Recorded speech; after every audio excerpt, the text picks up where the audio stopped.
हाय दोस्तों, मैं कैलाश सर फिर आपका एम केमिस्ट्री क्लासेस में स्वागत है। आज आप लोगों के पास हम ऐसा वीडियो लेकर आए हैं कि बहुत ज़रूरी है 9th क्लास के लिए, 10th क्लास के लिए और 12th क्लास के लिए। तो सबसे पहले हम बात करेंगे कि इस वाइट बोर्ड पे जो फिगर बनाया गया है ये है क्या, और इसके बारे में हम चर्चा करेंगे। तो आप बता सकते हैं कि यहाँ पे कक्षा 10 और कक्षा 12 के लिए, क्लास 10th और क्लास 12th के लिए ये वीडियो बहुत ज़रूरी है कि पुष्पी पादपों में जनन कैसे होता है। पुष्पी पादपों में जनन कैसे होता है, तो यहाँ पे लिखा गया कि पुष्प चक्र एवं पुष्प जनन अंग, इसे कहा जाता है कि flower cycle and reproductive organ. Flower cycle and reproductive organ, पुष्पों में चक्र कितने होते हैं और पुष्प जनन कैसे करते हैं। तो सबसे पहले हम बता सकते हैं कि यहाँ पे जो जनन की बात करेंगे तो जनन में देखा जाएगा कि यहाँ पे बताया गया कि पुष्प की संरचना, स्ट्रक्चर ऑफ फ्लावर। तो जो पुष्प की संरचना होती है, सबसे पहले हम बता सकते हैं कि पुष्पों में जो जनन की क्रियाएं होती है तो उनकी चक्रों पे आधारित होते हैं। जो उनके चक्र होते हैं या साइकिल जो होते हैं उनके चक्रों पे आधारित होते हैं। तो सबसे पहले हम बात करेंगे कि पुष्प के चक्र। तो भैया चक्र की परिभाषा क्या होता है कि जो अपनी प्रारंभिक अवस्था में चले, अपना प्रारंभिक अवस्था में आके समाप्त हो जाए तो वो क्रिया चक्र कहलाता है। जो अपनी प्रारंभिक अवस्था में चले पुनः प्रारंभिक अवस्था में आके समाप्त हो जाए वो चक्र कहलाता है। तो देखेंगे पुष्पों में चक्र कितने होते हैं। चक्र माने होता है कि पुष्प के भाग कितने होते हैं, ऊपर कितने लगे होते हैं, बगल में कितने लगे होते हैं और किनारे आप बता सकते हैं कि किनारे कितने लगे होते हैं या चारों तरफ लगे होते हैं। तो यहाँ पे देखेंगे जो पुष्प के चक्र होते हैं, पहला होता है बाह्य दल पुंज, दूसरा होता है दल पुंज, तीसरा आपका जो चक्र होता है ये पुमंग कहलाता है और चौथा जो आपका चक्र होता है यह जयांग कहलाता है। तो बता सकते हैं कि बादल पुंज हो गया, दल पुंज हो गया, पुमंग हो गया और जयांग हो गया। तो ये पुष्प की 4 चक्र होते हैं। अब प्रश्न कैसे निकल के आएगा कि यूपी बोर्ड की परीक्षाओं में 10 और 12 के लिए कि पूछा जाएगा, 1 नंबर में ये प्रश्न दिखे जाते हैं कि चक्र की अगर हम बात करेंगे, और ये हालांकि ये जो संरचनाएं होती हैं तो 2 या 3 4 नंबर में दिए जाते हैं, कभी लंबोत काट देखा जाता है। तो बता सकते हैं कि चक्र, आप बता सकते हैं कि यहाँ पे जो चक्र होते हैं तो चक्र 2 प्रकार के होते हैं। आप बता सकते हैं कि पुष्प में होते हैं सहायक चक्र। पहला बता सकते हैं कि सहायक चक्र होता है और दूसरा जो इसका चक्र होता है बता सकते हैं कि आवश्यक चक्र होता है। आवश्यक चक्र होता है। तब पूछा जाए कि सहायक चक्र कितने होते हैं तो बताएंगे कि बाह्य दल पुंज और दल पुंज ये दोनों सहायक चक्र होते हैं। उसके बाद पुमंग और जयांग क्या होते हैं, आवश्यक चक्र होते हैं। सहायक चक्र में हम 2 कह सकते हैं कि बाह्य दल पुंज और दल पुंज सहायक चक्र होते हैं। पुमंग और जयांग क्या होते हैं, आवश्यक चक्र होते हैं। सहायक माने क्या होता है कि पुष्पों में क्या करते हैं कि कुछ सहायता करते हैं और कुछ क्या करते हैं, जनन में भाग लेते हैं। तो जो सहायक चक्र होते हैं वो आपका बाह्य दल पुंज होता है, पुमंग जयांग भी कह सकते हैं। लेकिन जो आवश्यक चक्र होते हैं वो आपका 2 होता है, एक आपका होता है पुमंग और दूसरा होता है जयांग। तो जो आपका पुमंग वाला भाग होता है और जयांग वाले भाग होते हैं, पुमंग का मतलब होता है पुमंग से निकलता है पुंकेसर, और पुंकेसर जो होता है ये नर जनन अंग होता है। पुमंग बोले तो पुंकेसर और पुंकेसर तो नर जनन अंग होता है। ऐसे भी याद कर सकते हैं कि पू से पुमंग, पू से पुरुष, नर वाला भाग होता है। तो भैया आप बता सकते हैं कि ये पुमंग है तो पुंकेसर होगा, नर वाला भाग होगा, और ये जयांग होता है, इसे हम कहते हैं स्त्री केसर। जयांग को कहा जाता है स्त्री केसर। अब स्त्री से जानेंगे तो मादा भाग होता है। तो पू से पुमंग, पू से पुंकेसर, फिर स्त्री से बोले तो स्त्री केसर। तो ये क्या होते हैं, नर वाला भाग होता है और ये क्या होते हैं, मादा वाला भाग होता है। तो आप ऐसे भी याद करते हैं कि पौधों में कुल चक्र 4 होते हैं, उसमें से 2 सहायक चक्र होते हैं और 2 आवश्यक चक्र होते हैं। सहायक चक्र आप बता सकते हैं कि बाह्य दल पुंज होता है, दल पुंज होता है, इसे अंग्रेजी में कैलिक्स कहा जाता है और इसे आप बता सकते हैं करोला कहा जाता है। ये आपका एंडोसियम होता है पुमंग और ये आपका क्या होता है, गाइनोसियम होता है। तो कैलिक्स हो गया, करोला हो गया, एंडोसियम और गाइनोसियम हो गया। यहाँ पे सहायक चक्र 2 और आवश्यक चक्र 4, मतलब 2 आपका समाप्त हो गया। अब हम जानेंगे कि ये पुष्प की जो संरचना बनाई गई है कि इसमें से नर वाला भाग कहाँ पे और मादा वाला भाग कहाँ है। तो आप बता सकते हैं कि माना कि ये जो संरचना होती है कि अगर लैंगिकता के आधार पर देखा जाए तो पुष्प 2 प्रकार के होते हैं। एक होता है एक लिंगी पुष्प और दूसरा होता है द्विलिंगी पुष्प। एक लिंगी पुष्प किसे कहते हैं? तो बता सकते हैं कि वह पुष्प, उसमें चाहे आपका नर वाला भाग पाया जाए और चाहे मादा वाला भाग पाया जाएगा। मतलब पुष्प ऐसा रहे कि चाहे उसमें नर हो चाहे मादा हो, एक ही जनन, अगर एक ही जनन हो, चाहे नर हो चाहे मादा हो, तो उसे एक लिंगी कहा जाता है। वह पुष्प जिसमें नर जननांग और मादा जननांग दो पाए जाते हैं वह द्विलिंगी कहलाता है।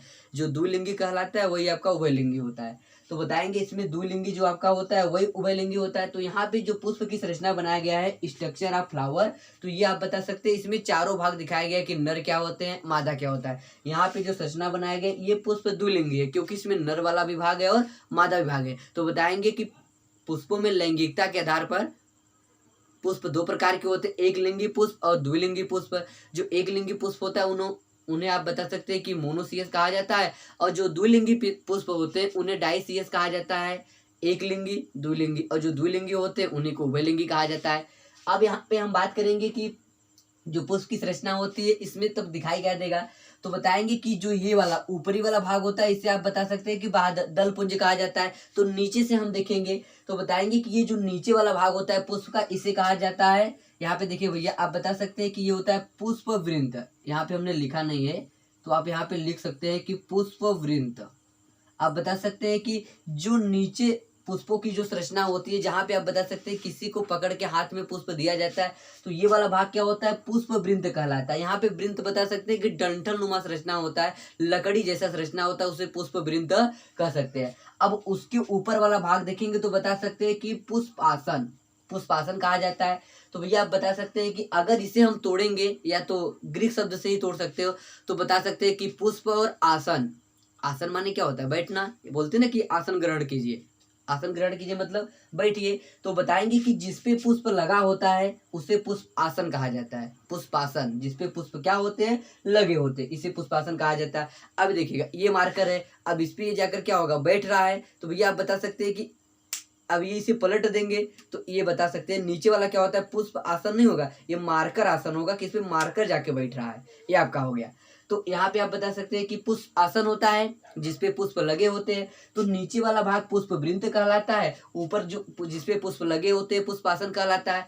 अब यहाँ पे हम जाएंगे थोड़ा ऊपर आइएगा तो बता सकते हैं कि जब नीचे से दूसरा भाग देखेंगे तो बताएंगे कि पुष्प में क्या होता है, हरी पत्तियां दिखाई देती है, छोटे छोटे जो 5 होते हैं और रिंग में रहते हैं, इन्हें कहा जाता है बाह्यदल पुंज। यहाँ पे एक चक्र, प्रथम चक्र क्या होगा इसका, बाह्यदल होता है, इसे कहा जाता है कैलिक्स। क्या कहा जाता है, कैलिक्स कहा जाता है। तो बताएंगे ठीक पुष्पासन के ऊपर जो हरी पत्तियां होती हैं इसे कैलिक्स कहा जाता है, जिसे बाह्यदल पुंज कहा जाता है।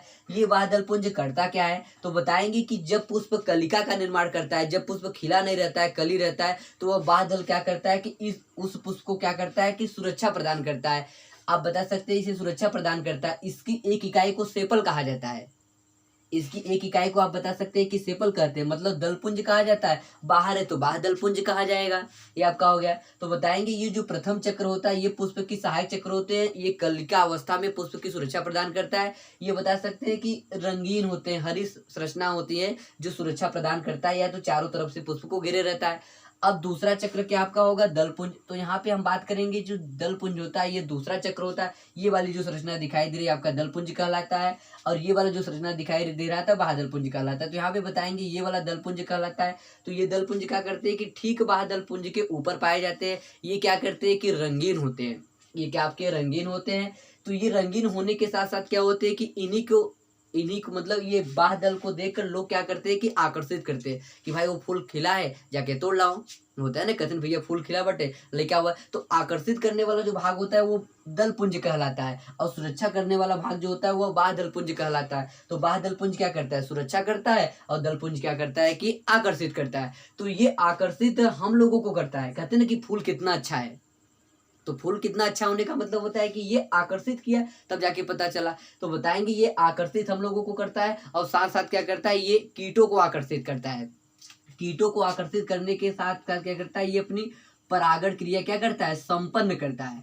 परागण इसे कहा जाता है पॉलिनेशन। क्या कहा जाता है, पॉलिनेशन। तो आगे की वीडियो में हम बताएंगे कि पॉलिनेशन क्या होता है, पहले आप देख सकते हैं। तो बताएंगे कि ये जो पॉलिनेशन होता है इसे हम परागण की क्रिया कर सकते हैं। तो ये आप बता सकते हैं कि पोलिनेशन होता है। तो ये जो परागण की क्रिया होती है तो बताएंगे कि परागकोश परिपक्व होते हैं, परागकण निकल के मादा के वर्तिकाग्र में पहुंचते तो परागण कहलाता है। तो ये क्या करता है, कीटों को आकर्षित करता है और अपनी परागण की क्रिया संपन्न करता है। तो ये आकर्षित करने वाला भाग होता है, ये चटक होते हैं, मकरंद होता है, थोड़ा रंग बिरंगे होते हैं। ये बेचारा क्या होता है, हरे रंग का होता है, जो चक्र देता है, सुरक्षा प्रदान करता है। ये रंग बिरंगे होते हैं, चटक होते हैं, कीटों को आकर्षित करते हैं और लोगों को भी आकर्षित करते हैं। अब यहाँ पे हम बात करेंगे, ये बाह्य दलपुंज हो गया, दलपुंज हो गया। अब यहाँ पे ये वाला जो भाग होता है, ये वाला भाग बता सकते हैं कि जो जुड़ा होता है इसे पुमंग कहा जाता है, इसे पुमंग कहते हैं। तो पुमंग क्या करता है, ये डंठल नुमा संरचना होती है जिसे तंतु कहा जाता है, अंग्रेजी में फिलामेंट कहते हैं या फिलामेंट, डंडे के नुमा संरचना होती है, इसे तंतु कहा जाता है। ठीक तंतु के ऊपर क्या होते हैं कि पराग कोष पाए जाते हैं। यहाँ पे क्या होते हैं, पराग कोष पाए जाते हैं।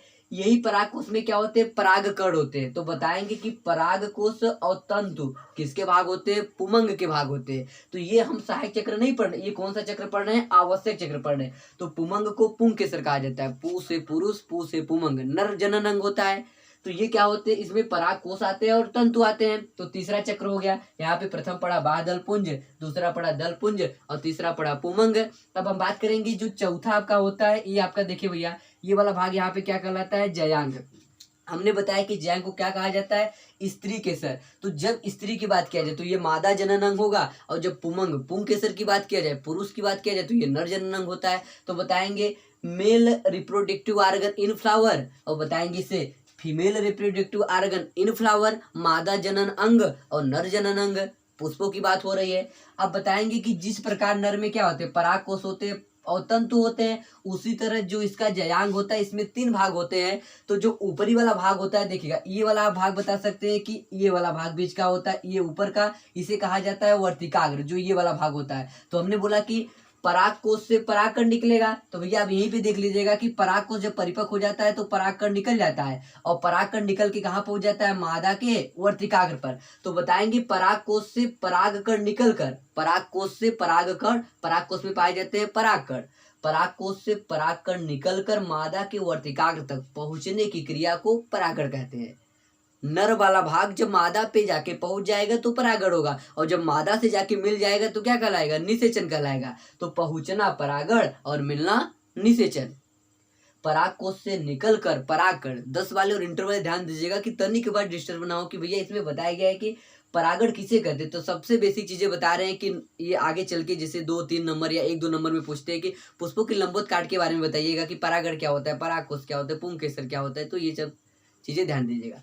तो बताएंगे पराग कोष से निकलकर परागकण मादा के वर्तिकाग्र तक पहुंचने क्रिया को परागण कहते हैं। ये आपका हो गया। तो आप बता सकते हैं कि ऊपरी वाला भाग क्या कहलाता है, ये जननांग होता है, मादा वाला भाग होता है, ये आप बता सकते हैं कि वर्तिकाग्र होता है।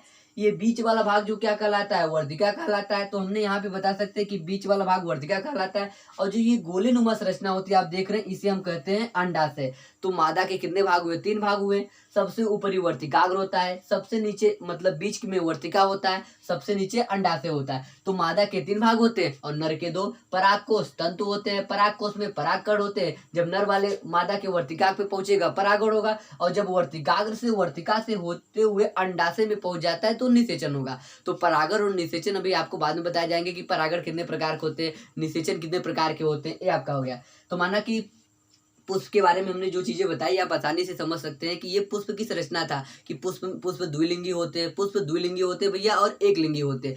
जिनमें नर जननांग या मादा जनन एक में पाए जाएंगे तो द्विलिंगी कहलाता है। नर अलग होता है, मादा अलग होते हैं। तो आप बता सकते हैं कि जैसे नर जननांग और मादा जनन एक में पाए जाएंगे द्विलिंगी कहलाएगा। जब नर मादा अलग अलग होंगे तो एक लिंगी कहलाता है। द्विलिंगी को डाइसियस कहा जाता है, एक लिंगी को मोनोसियस कहा जाता है। डाइसियस माने होता है द्विलिंगी या उभयलिंगी, मोनोसियस माने होता है एक लिंगी। अब यहाँ पे हो गए पुष्प में कितने चक्र होते हैं, 4 चक्र होते हैं, बाह्य दलपुंज, पुमंग और जयांग। भैया आपका ये बाह्य दलपुंज हो गया, ये दलपुंज हो गया, ये आपका पुमंग हो गया, और आपका ये जयांग हो गया। आवश्यक चक्र कितने होते हैं, 2 होते हैं, पुमंग और जयांग, पुमंग और जयांग। ये आपका हो गया। सहायक चक्र कितने होते हैं आप बता सकते हैं, ये भी 2 होते हैं। बाह्य दलपुंज क्या करता है, कीटों को आकर्षित करता है। ये चटक होते हैं, रंग बिरंगे होते हैं, कीटों के साथ मनुष्यों को भी आकर्षित करता है, कीटों को आकर्षित करता है। परागण क्रिया संपन्न करने के लिए हम लोगों को आकर्षित करता है कि हमें तोड़ लो, हमें तोड़ लो भाई। हम आपको आकर्षित किए तो आकर्षित करने का मतलब तोड़ने हुआ ना, कि आप जाएंगे तोड़ेंगे फिर सूंघेंगे खराब हो जाएगा फेंक देंगे। ये आपका हो गया। तो ये सब था भैया। पुंग मंग के कितने भाग होते हैं? 2 भाग, परागकोश होते हैं और तंतु होते हैं, और ज्ञान के 3 होते हैं। सबसे ऊपरी वाला भाग वर्तिका कहलाता है, जिसपे परागकण आके बैठ जाते हैं, परागण होता है। बीच वाला भाग वर्तिका कहलाता है, नीचे का अंडाशय कहलाता है, जो फल का निर्माण करता है। तो ये पुष्प की संरचना थी। आई होप, मैं आशा करता हूँ कि ये 10 वाले और 12 वाले अच्छी तरह समझ गए होंगे। जय हिंद।